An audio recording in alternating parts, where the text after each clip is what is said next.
Well, officially, good afternoon, everyone, and happy Saturday. It's Coach Tam, Chief Visionary Officer of 265 Point Total Fitness, and I wanted to check in with a recap of our Strive and Mission Impossible Bible study that we had first thing this morning.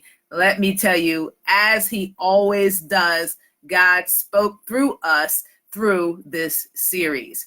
So if you haven't heard about Strive, I want to take a minute to invite you. We get together every other Saturday, so 2 weeks from today, and we also meet on Wednesday. So this coming Wednesday, we're actually changing the time to allow you to get home a little bit earlier. We'll start at 6:45 p.m., and in that series, we're doing Experiencing God.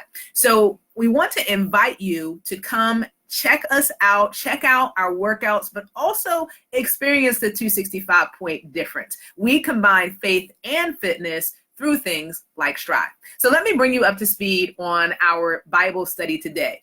For those of you that this is the first time kind of hearing a recap, the Mission Impossible series is a series that reminds us that all things are possible with God. And in this study, we have been studying heroes that are in the book of Judges. So we just finished up last time that we met 2 weeks ago, we finished up a study of Gideon.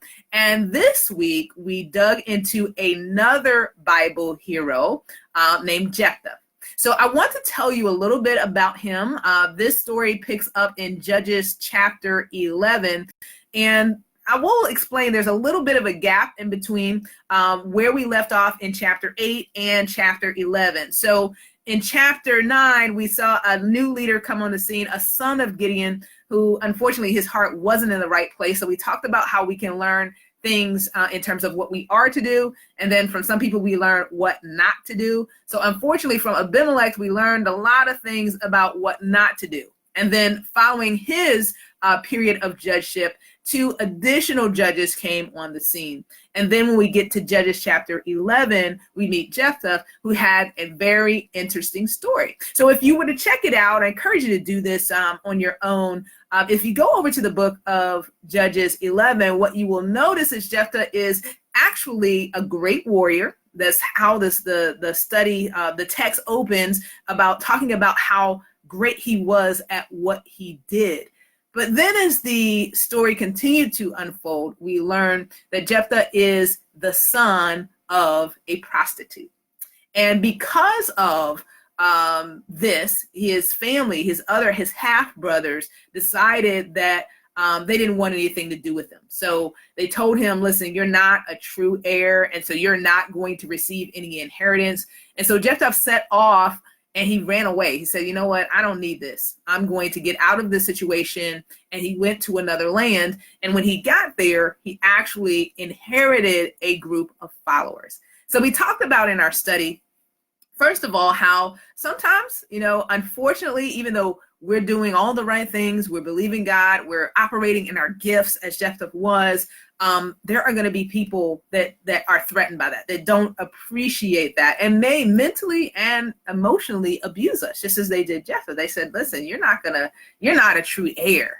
And that hurt him so bad that he left, he went away, and he went to himself. But then, just as God would have it, he actually attracted some people that were in need of him.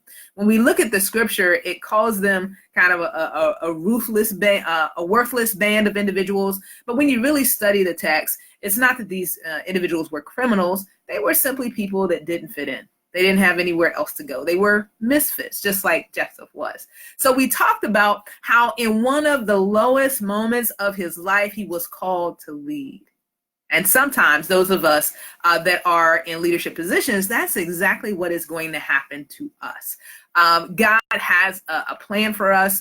He has people that he's assigned to us that we need to minister to. And so we have to develop the ability, the skill to be able to lead with love, even in some of our most challenging situations. And maybe sometimes we're going through things so that we can minister effectively to other people. Because Jephthah was an outcast, he was able to sympathize, empathize, and be compassionate towards this group of misfits that he was now leading. And then we also discussed how, sometimes the people that kind of kick you to the curb will come back and realize that they need you. And that's how the story unfolds in Judges 11. Although he was cast out and we don't want anything to do with you, it turns out that they were getting attacked, and they remembered that Jephthah was a great warrior. So they came to him and say, hey, come be our commander, be our leader. And as we naturally would, Jephthah starts asking some questions like, wait a minute, you told me you didn't want anything to do with me. Why are you coming here now?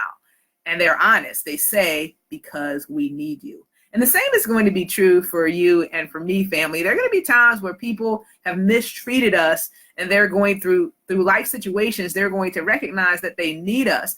And so often these people will come back into our lives, and it's okay to be hurt. It's okay to question, as Jephthah did, but we have to be careful not to allow the hurt that we've experienced to hamper the plan of God. He could have easily reacted rather than responded, blown off the handle, said, I'm not helping you because of the way that you treated me. But Jephthah recognized that there was a bigger picture, that there was a bigger calling. And even though he had questions and he was hurt, he went forward with the plan that God had for him.